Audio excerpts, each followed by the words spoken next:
All right, let's dive into one of the wildest, most contradictory stories in modern tech history. It's all about a guy named Marcus Hutchins, a man who was somehow a global savior and a wanted criminal at the exact same time. So, how on earth does that happen, right? How can you be the guy who literally saved the internet and then, in the next breath, be the guy the FBI is slapping handcuffs on? That's the puzzle we're going to piece together. To really get it, we have to rewind the clock. We've got to go back to the moment it all started, to a global crisis that created a very, very accidental hero. Picture this. It's May 2017. You wake up and it feels like the world's entire digital backbone is just collapsing. This wasn't some movie script. It was a real, massive cyber attack called WannaCry, and it was spreading like a digital plague, crippling everything it touched. So what exactly was this thing? Well, WannaCry was a nasty piece of work called ransomware, and it's pretty simple, really. It gets on your computer, locks up all your files, your photos, your documents, everything, and then a message pops up demanding money, a ransom, to get them back. And believe me, this was way more than just a computer problem. The real-world chaos was insane. We're talking hospitals in the UK having to cancel actual surgeries, turning ambulances away. Factories across the globe just shut down.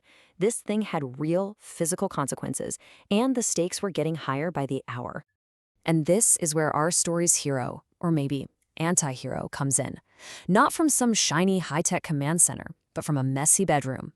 This is Marcus Hutchins, a young, self-taught malware researcher. You know, one of those gray hat hackers where the line between good and bad can get super blurry. He gets his hands on a sample of WannaCry and just starts picking it apart, fueled by nothing but curiosity and probably a lot of caffeine. So he's digging through all this complex code, and he spots something odd. Just a tiny, almost random detail. The malware was trying to connect to a web address, a domain name, that was just a jumble of nonsense letters. And the crucial part? It wasn't registered. It didn't exist. So what does he do? On a total hunch, he spends like $10 and registers that domain himself. He thought, hey, maybe this will let me track the infection. He had no idea what was about to happen. You see, the person who built this malware had coded in a secret off switch. The virus would check for this domain, and if it existed, it would just stop. It was an emergency brake.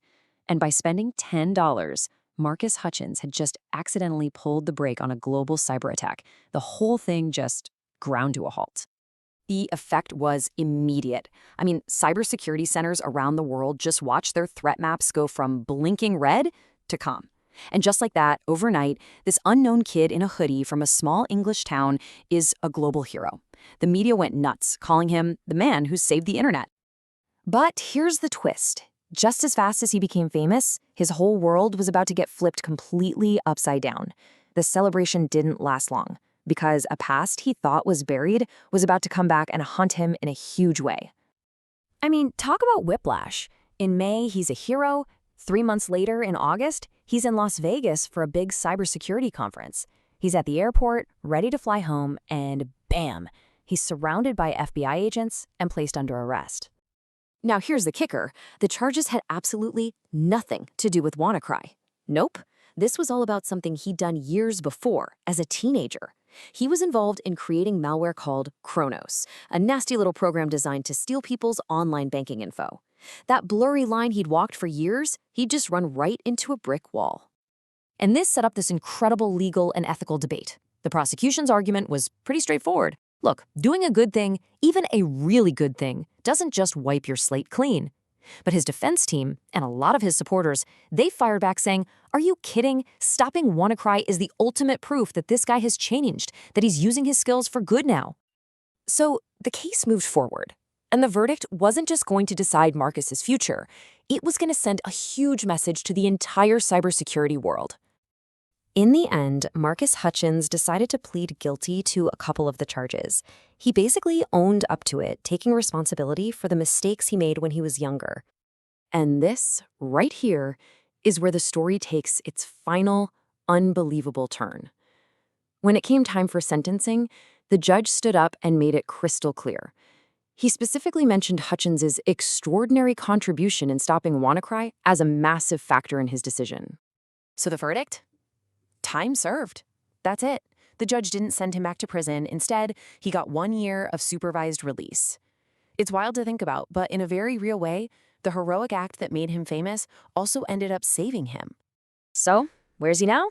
Well, today, Marcus is living a much quieter life, but he's still doing what he's brilliant at, taking malware apart. The big difference? Now he's 100% on the defensive side, working to protect people. And he's also speaking out, warning other talented young hackers not to make the same mistakes he did. Which kind of leaves us with this big, complicated final thoughts. The story of Marcus Hutchins is all about redemption. But it's messy, you know? It's got these really jagged edges. And it makes you ask a tough question. Can we accept that sometimes the person who saves the day is also a person who once walked way, way too close to the fire?